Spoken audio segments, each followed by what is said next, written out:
하나님이 그 산파들에게 은혜를 베푸시니 그 백성은 번성하고 매우 강해지니라. 자, 우리가 좌우로 우리가 인사하겠습니다. 새해 복 많이 받으십시오. 네. 사실 이 시간 이제 송구영신 예배를 우리가 드리고 있습니다. 아직은 이제 24년이 되지 않았지만 23년에 이제 거의 끝자락에 와 있습니다. 또 오늘 우리가 함께 읽었던 출애굽기 1장 20절은 하나님께서 우리에게 또 저를 통해서 여러분들에게 주시는 새해 말씀입니다. 자, 한번 읽어보겠습니다. 자, 자, 시작. 번성하고 강하게 되리라. 또 한번 읽어보겠습니다. 시작. 번성하고 강하게 되리라. 네. 자, 이탈리아 반도는 로마 시대에 온 유럽을 지배했던 나라였습니다. 그래서 그 이탈리아 반도 안에는 많은 유적지들이 많이 있습니다. 1000년이라는 시간 동안 수많은 건축물들을 만들어냈고, 그것들은 지금도 매우 중요한 유적으로 우리 가운데 남아 있습니다. 그런데 이탈리아 반도의 최남단, 제일 밑에 쪽에 가면 시칠리아라는 섬이 있습니다. 그런데 여기는 안 좋은 곳으로 유명합니다. 수많은 범죄자들이 나온 동네가 바로 시칠리아 섬입니다. 자, 이것은 좋지 않은 번성의 예라 할 수가 있죠. 반면에 좋은 예가 있습니다. 영국의 이튼 스쿨이라는 곳이 있습니다. 이 학교는 영국을 이끄는 수많은 인물들을 배출한 학교입니다. 1440년에 세워져서 그 이래로 수많은 영국의 수상들과 영국의 정재계 인사들이 이 학교를 통하여서 배출이 되었습니다. 이곳에서는 이 지식뿐만 아니라 철저하게 인성교육도 시키고 또 국가의 위기 때 잘 대처할 수 있도록 그러한 체육도 열심히 시켜서 강성한 그러한 학생으로 만들어내는 학교로 유명합니다. 그래서 이는 좋은 번성의 예라라고 할 수가 있죠. 우리는 어렵고 절망적인 상황 속에서 낙심할 때가 많이 있습니다. 그러나 이러한 시기에도 생명의 근원 되시는 하나님은 자신의 계획과 그분의 열심으로 우리를 선하게 인도해 주실 것입니다. 그리고 강하고 번성하게 우리를 이끌어 주실 것입니다. 자, 오늘 표대로 오늘 우리는 이 말씀을 받고 그리고 우리에게 주어진 24년은 하나님의 은혜가 임하는 해로 우리는 경험하게 될 것입니다. 오늘 말씀을 통하여서 하나님께서 어떻게 그것을 인도해 가실지를 함께 나누고자 합니다. 자, 첫 번째 메시지는 세상의 일은 하나님의 주권 아래에서 움직이고 있다는 것입니다. 자, 엘리야 선지자가 어느 날 하나님께 이런 고백을 했습니다. 하나님, 저만 남았습니다. 라고 그렇게 한탄 섞인 그러한 말을 하나님께 합니다. 이때 하나님은 엘리야에게 이런 말씀을 주셨습니다. 이 시대에 아직도 바알에게 무릎을 꿇지 않은 사람 7,000명을 내가 숨겨두었다라고 말씀을 주셨습니다. 바로 이러한 사람들을 가리켜 남은 자다라고 말을 합니다. 자, 이후에 이스라엘 백성들이 바벨론에서 포로 생활할 때 이들은 점점 이방 문화에 그렇게 물들어서 신앙을 떠나게 되었습니다. 그때에도 하나님을 사랑하는 사람들은 회당이라는 곳을 만들어서 거기에서 율법을 읽었고 율법을 배웠습니다. 그리고 하나님을 바라보며 살았습니다. 그리고 시간이 흘러서 포로 생활이 끝났을 때 그 남은 자들이 고향에 돌아와서 성전을 재건하고 또 새로운 역사를 만들어가는 도구로 쓰임을 받았습니다. 이러한 사람들을 가리켜 바로 남은 자다라고 합니다. 여러분, 지금은 시대가 악해져 가고 있습니다. 그래서 수많은 사람들이 교회를 떠나가고 있습니다. 그러나 하나님이 택하시고 붙드시는 사람들은 결국 남은 자로 살아가게 됩니다. 그들은 어떠한 어려움이 있어도 하나님을 바라보는 사람들입니다. 오늘 본문의 내용은 그들에게 하나님이 주권이 무엇인지를 잘 보여주고 있습니다. 여러분, 하나님은 온 땅의 왕이십니다. 그분이 허락하시지 않으면 참새 2마리가 한 아사리온에 팔려가는 것도 허락되지가 않습니다. 땅과 바다와 저 태양도 하나님의 허락이 없으면 움직이지 않습니다. 그래서 여호수아 10장을 보면 여호수아가 기도하자 태양이 멈추는 일이 나오는데 우리의 상식으로는 불가능한 일이지만 하나님이 일하시면 아무것도 아닌 것이 됩니다.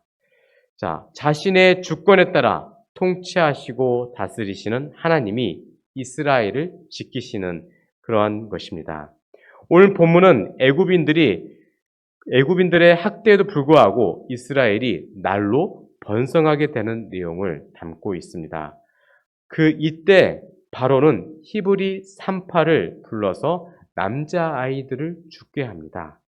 자, 그런데 그 산파의 이름을 시프라와 부하라고 합니다. 이 두 여성은 보통 산파가 아니었습니다. 왜냐하면 다른 산파들을 지휘하는 우두머리였던 것이죠. 지금으로 따지자면 수간호사급이었습니다. 그러나 그들은 애굽 왕보다 이스라엘의 하나님을 더 두려워하였습니다. 그래서 이스라엘을 향한 하나님의 축복은 그들을 통하여서 멈추지 않았던 것입니다. 바로는 모세와의 대결에 앞서서 이미 그 여인들을 통하여서 패배하고 있었던 것입니다. 하나님은 그러한 이 산파들에게 은혜를 주셨습니다. 그래서 바로의 개인적인 이름은 성경에 기록되진 않았지만 이 두 여인은 성경에 기록되게 하셨습니다. 그리고 세세토록 사람들에게 기억되게 하셨습니다. 그리고 여기에 더해 이 여인들은 어려운 상황 속에서도 가정을 갖게 하셨고 그리고 또 이때 보통 산파들은 독신이었지만 그렇지만 그들에게 가정을 통하여서 또 하나님의 축복을 경험하게 했고 또 자녀도 얻게 하셨습니다. 하나님은 그들에게 기적을 베풀어 주신 것입니다. 자, 두 여인들은 연약하였고 보잘것없는 사람들이었습니다. 그러나 하나님은 그들을 통하여서 큰 역사를 이루셨습니다. 왜냐하면 이 여인들은 하나님을 두려워하였기 때문입니다. 그래서 어떠한 상황 속에서도 은혜를 받았던 것입니다. 성경에서는 의인은 하나님을 두려워한다라고 기록하고 있습니다. 당장 우리에게 어려움이 있다고 할지라도 하나님을 위하여 일하고 하나님을 영화롭게 한다면 우리는 큰 은혜를 누리게 될 것입니다. 애굽에 내려간 야곱에게 하나님은 그곳에서도 너와 너의 자손들을 지키겠다라고 말씀하셨습니다. 그리고 우리는 그 약속이 몇백 년이 지난 이후에 지켜졌던 것을 우리가 볼 수가 있습니다. 바로는 이스라엘의 백성들의 숫자를 억제하려고 수단과 방법을 가리지 않았습니다. 그러나 그렇게 그들이 악랄하게 이스라엘을 짓밟으면 짓밟을수록 백성들의 숫자는 점점 더 늘어갔습니다. 야곱에게 한 약속을 완벽하게 지키신 것입니다. 여러분, 우리가 어디를 가든지 두려워하지 않을 이유가 있습니다. 그것은 하나님이 어디에든지 계시기 때문입니다. 어디에서 무엇을 하든 백성들과 함께 하시는 하나님이십니다. 야곱이 라반의 집에 갔을 때에도 요셉이 감옥에 갇혔을 때에도 하나님은 함께 하셨고 보호해 주셨습니다. 우리가 울부짖을 때 하나님은 무관심하게 침묵하는 분이 아니십니다. 우리 인생에 깊이 개입하시는 분이십니다. 이스라엘을 박해하려고 하는 바로의 계획 안에도 하나님은 자신을 두려워하는 산파들을 통하여서 이스라엘을 지켜 가셨습니다. 그 하나님이 지금 우리를 지켜 주십니다. 출애굽기 1장에서 산파들을 통하여서도 인구가 억제되지 않자 바로는 극약 처방을 내립니다. 그것은 계속된 번성을 보다 못한 바로가 스스로 아이들을 죽이려고 한 것입니다. 이스라엘의 축복이 더할수록 바로의 핍박도 더해감을 우리가 성경을 통하여서 볼 수가 있습니다. 옛적에 야곱이 라반의 집에서 복을 받자 라반의 시기와 질투가 더했던 것과 같습니다. 결국 바로는 아이들을 나일강에 던져 죽게 합니다. 그런데 왜 나일강에 던졌습니까? 당시에 대부분의 사람들은 나일강과 그 셋강에서 살았다고 합니다. 사람들은 나일강의 물을 마시고 그 물을 통하여서 몸을 씻었으며 또 오물과 쓰레기도 그 나일강에 버렸습니다. 그래서 나일강에 던지는 것이 간편하고 깔끔한 일이었기 때문이었습니다. 그리고 나일강은 당시에 애굽의 신으로 숭배되기도 했기 때문에 그렇기 때문에 애굽 왕은 히브리인들의 원망을 나일강의 신이 그렇게 했다라고 하면서 그 신들에게 그 이유를 돌리고자 했던 것입니다. 새로운 왕의 시대에 나일강은 애굽인들에게는 생명의 근원이 되는 강이 되었지만 히브리인들에게는 죽음의 강이 되었습니다. 훗날 하나님은 홍해의 물을 통하여서 나일강에서 아이들을 죽였던 그 애굽 사람들을 반드시 죽게 하실 것입니다. 사랑하는 성도 여러분, 출애굽기 1장을 보면 이스라엘 사람들은 매우 어렵고 힘든 삶을 살았습니다. 우리는 하나님의 자녀면 어쩌면 우리에게 어려움이 없어야 된다라고 생각할 때가 있습니다. 그러나 하나님의 백성들에게 어려움은 언제나 있는 것입니다. 왜냐하면 만약 오늘 본문의 이스라엘 백성들이 그들의 애굽 생활에 만족하고 행복하게 된다면 이스라엘 사람들은 가나안 땅으로 떠나려고 하지 않았을 것이기 때문입니다. 하나님은 백성들에게 더 좋은 것, 가나안 땅을 주시려고 이스라엘 백성들에게 고난을 주셨던 것입니다. 우리는 늘 지금만을 보고 하나님께 불평, 불만, 원망을 합니다. 그러나 하나님의 놀라운 관점에서 지금 우리를 본다면 지금의 어려움은 복을 받기 위한 하나의 과정일 뿐인 것입니다. 결국 때가 되면 하나님은 우리에게 엄청난 은혜를 부어주실 것입니다. 우리가 잊지 말아야 할 것은 지금 이 순간에도 하나님은 우리를 위하여 역사하신다는 것입니다. 모든 상황 안에는 하나님을 잊지 않도록 하고 부유하게 하려는 하나님의 뜻이 있습니다. 그러므로 늘 기뻐하시고 감사하시고 하나님께 영광을 돌리시길 주의 이름으로 축원드립니다. 두 번째 메시지는 죄로 포로된 자에게 자유를 주신다는 것입니다. 누가복음 4장 18, 19절에는 다음 같은 말씀이 기록되어 있습니다. 주의 성령이 내게 임하셨으니 이는 가난한 자에게 복음을 전하게 하시려고 내게 기름을 부으시고 나를 보내사 포로된 자에게 자유를 눈먼 자에게 다시 보게 함을 전파하며 눌린 자를 자유롭게 하고 주의 은혜의 해를 전파하게 하려 하심이라 하였더라 라고 기록하고 있습니다. 사람은 하나님을 떠나서는 살 수가 없는 존재입니다. 하나님이 없는 인생은 곤고하고 허기질 수밖에 없는 것입니다. 왜냐하면 성령 하나님이 그들 마음에 계시지 않기 때문에 영적으로 곤고한 상태에 있게 되는 것입니다. 영적으로 가난하다고 해서 성공하지 못하는 것은 아닙니다. 잘 먹고 잘 살 수는 있습니다. 그러나 그들의 내면에 그들의 마음속에 있는 영적인 허기는 채울 수 없을 것이며 영혼의 공고함은 자유할 수도 없고 채울 수도 없는 것입니다. 그들은 다 죄로 인하여 포로된 자로 살고 있기 때문에 그렇습니다. 그래서 결국에는 육신의 욕구에 얽매여서 살아가게 되는 것입니다. 그들은 자신의 가치나 사명도 모른 채 자신을 학대하고 있고 스스로 비관스러운 인생을 살아갑니다. 그리고 그들은 눈먼 자로 살아가게 됩니다.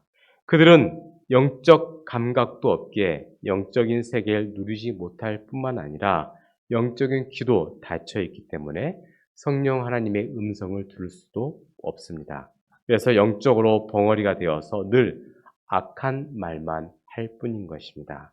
그들은 결국 눌린 자로서 인생을 살아갑니다. 이때 예수 그리스도가 복음으로 우리를 자유롭게 하십니다. 누가복음에서 보면 주의 은혜의 해라는 게 있습니다. 주의 은혜의 해. 이것은 영적인 희년을 선포하는 것입니다. 영적인 자유가 우리들에게 선포되는 것을 말씀하고 있습니다. 이제 다가올 2024년도에는 이러한 희년의 역사가 있으시길 주의 이름으로 축원드립니다.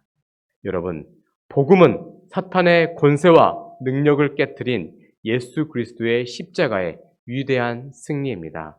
복음은 믿는 자들에게 구원 주시는 하나님의 절대적인 능력입니다. 오늘 본문은 이러한 복음을 선포하기 위하여 하나님이 역사하시는 내용을 담고 있습니다. 이제 애굽에는 요셉을 알지 못하는 왕이 등장을 합니다. 그 왕은 요셉을 경험하지도 못했고 그가 어떠한 일을 했는지 관심도 없었으며 알지도 못합니다. 이러한 시대적인 상황은 이스라엘을 불안하게 했습니다. 이러한 상황 속에서 이스라엘이 날로 번성하게 되자 애굽 사람들은 이스라엘 사람들의 숫자를 제한하려고 하였고 노예로 부리며 온갖 학대를 하였습니다. 결국 왕은 두려움으로 이스라엘을 제외한 자국 국민에게 다음과 같이 말합니다. 자, 9절 보면 다음과 같습니다. 그가 그 백성에게 이르되 이 백성 이스라엘 자손이 우리보다 많고 강하도다입니다. 애굽 사람들이 만약 낭패를 경험하지 않으려면 이스라엘을 지혜롭게 대하라는 것입니다. 자, 그것은 폭력과 억압으로 이스라엘 자손들을 짓밟으라는 의미의 말인 것입니다. 예전에 요셉은 이러한 일들이 일어날 줄 알고 있었고 또 그것을 자신의 형제들에게 말하였습니다. 이스라엘 백성들에 의한 이스라엘이 애굽에 의한 고통과 억압으로 떠나게 될 것을 요셉은 처음부터 알고 있었습니다. 그래서 형제들에게 다음과 같이 말합니다. 요셉이 또 이스라엘 자손에게 맹세시켜 이르기를 하나님이 반드시 당신들을 돌보시리니 당신들은 여기서 내 해골을 메고 올라가겠다 하라라고 그렇게 말하였습니다. 자, 오늘 본문은 이러한 요셉이 죽고 많은 시간이 흘렀을 때의 상황입니다. 이제 장정만 60만이 되는 엄청난 번성이 일어난 시기에 새 왕은 일어났고 그리고 그때 왕은 이스라엘을 두려워하였습니다. 이스라엘에 대한 바로와 애굽의 두려움은 두 가지였습니다. 첫 번째로는 애굽에게 많은 풀을 가져다 주는 이스라엘이 떠나는 것이 그들에게는 두려웠습니다. 두 번째는 혹시 전쟁 때 그들이 대적에게 그들의 적들에게 합세하지는 않을까라는 두려움이 있었던 것이었습니다. 그래서 바로와 애굽의 온 나라는 그들의 번성을 차단하려는 정책을 펼쳤습니다. 그래서 이스라엘 백성들 위해 감독을 세웠습니다. 그 감독들은 이스라엘의 자유를 박탈하고 통제하려고 하였습니다. 즉, 지배하고 다스리려고 하였던 것입니다. 그들에게, 이스라엘 백성들에게 무거운 짐을 지우게 해서 괴롭게 하는 것이 이들의 목적이었습니다.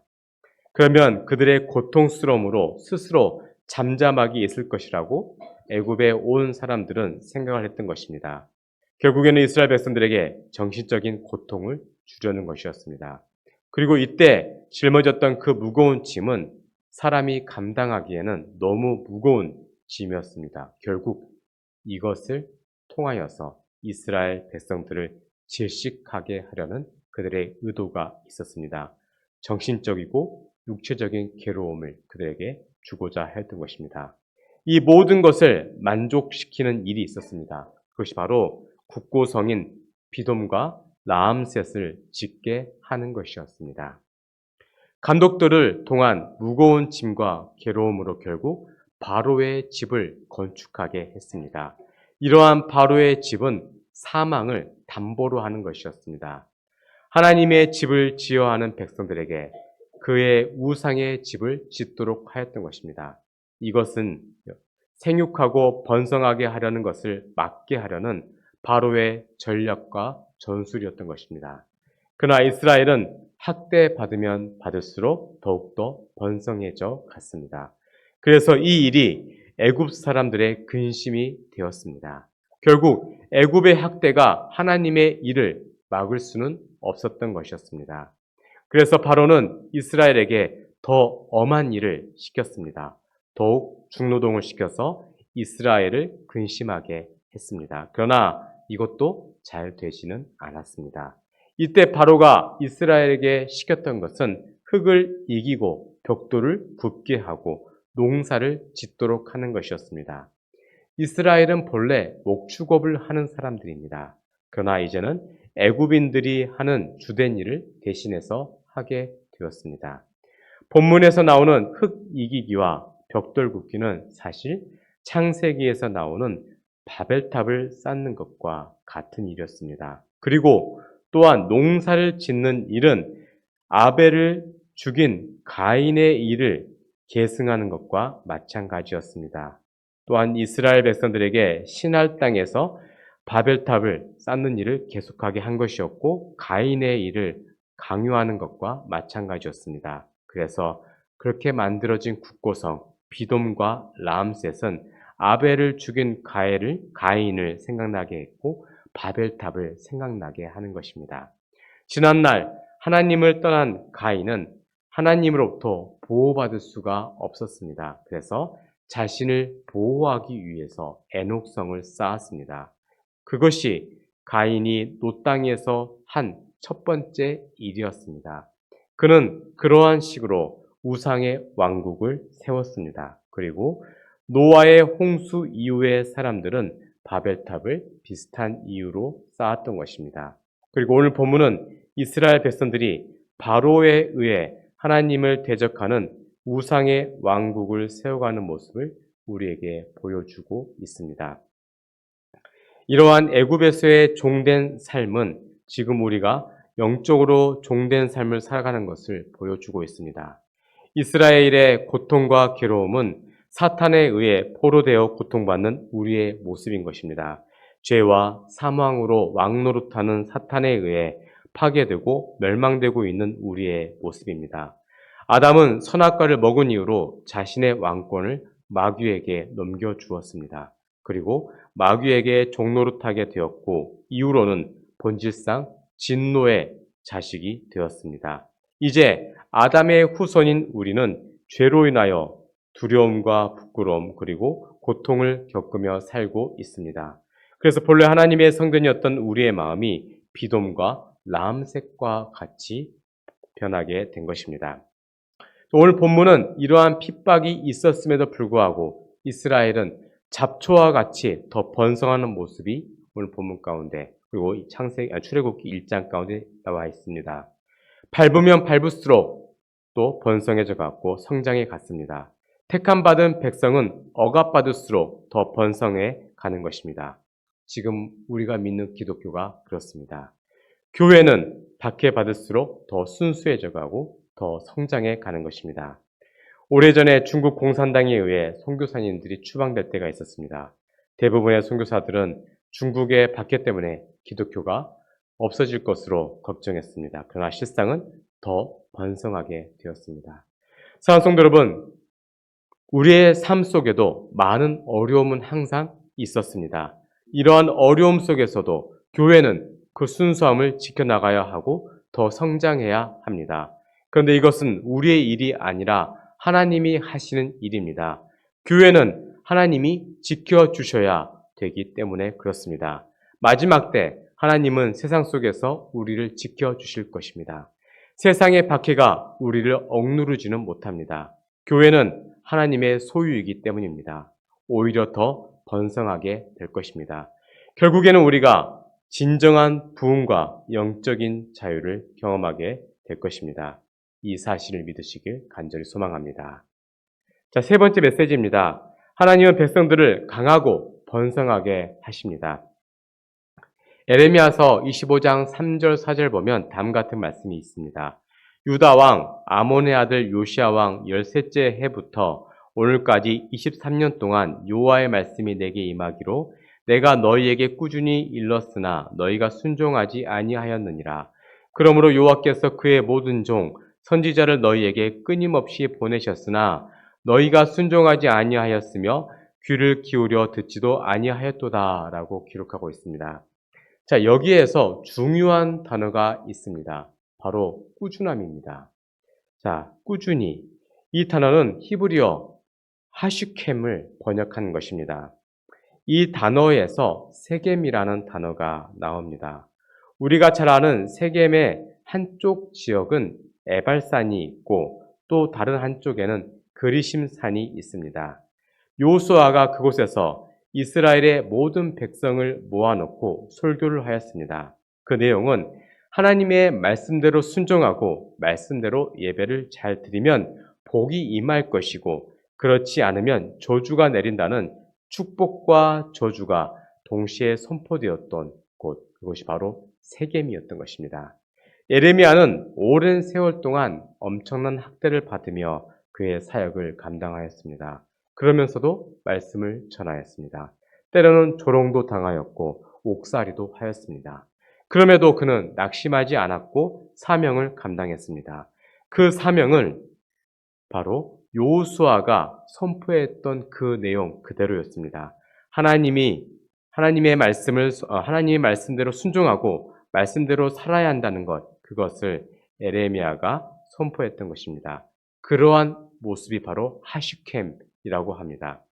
이것을 꾸준히 해야 되는 것입니다. 지금 우리에게는 이러한 꾸준함이 필요합니다. 그래야 할 때 강하고 번성함의 역사가 나타나는 것입니다. 출애굽기 1장 7절 보면 다음과 같은 말씀이 있습니다. 이스라엘 자손은 생육하고 불어나 번성하고 매우 강하여 온 땅에 가득하게 되었더라 라고 말씀하고 있습니다. 이 말씀은 창세기 35장 11절에서 야곱에게 하신 그 말씀과 비슷한 말씀인 것입니다. 예전에 야곱이 이 복을 들었을 때 그는 그의 자손들이 출애굽 백성처럼 많아질 것으로 생각하지는 못하였습니다. 자, 여러분, 하나님의 역사는 인간의 생각과는 다릅니다. 우리가 지금은 보잘것없어 보여도 하나님의 축복이 있으면 작은 불씨가 큰 불꽃이 될 수 있습니다. 애굽에 내려간 야곱의 자손은 겨우 70명에 불과했습니다. 그러나 그의 자손은 번성했습니다. 그럼 왜 하나님은 그렇게 번성하게 하였습니까? 그것은 하나님의 계획이 미리 있었고 하나님의 꾸준함이 있었기 때문입니다. 창세기에서 아담이 타락했을 때 하나님은 창세기 3장 15절에서 여자의 후손이 뱀의 머리를 짓밟을 것이다 라고 말씀을 하셨습니다. 그래서 하나님은 그 후손들을 만들기 위해 아벨과 셋을 통하여서 하나님의 자녀를 만들어 가셨습니다. 그리고 이후에 노아를 부르셨습니다. 노아의 그 홍수 이후에는 아브람을 부르셨고 그에게 약속하셨습니다. 그리고 그 이후로 요셉을 애굽으로 보내셨고 야곱의 가족들이 애굽으로 이사가게 하셨습니다. 이후에 그 애굽에서 광대한 땅을 차지할 큰 민족을 이루게 하셨습니다. 그분의 계획과 꾸준함이 이러한 결과를 만든 것입니다. 이제 요셉과 그의 형제들은 모두 죽고 없습니다. 그러나 그의 자손들은 번성했습니다. 아브라함의 후손이 온 땅에 가득하게 하시겠다는 하나님의 약속이 이제 이루어진 것입니다. 결국 하나님의 일은 성취가 되었습니다.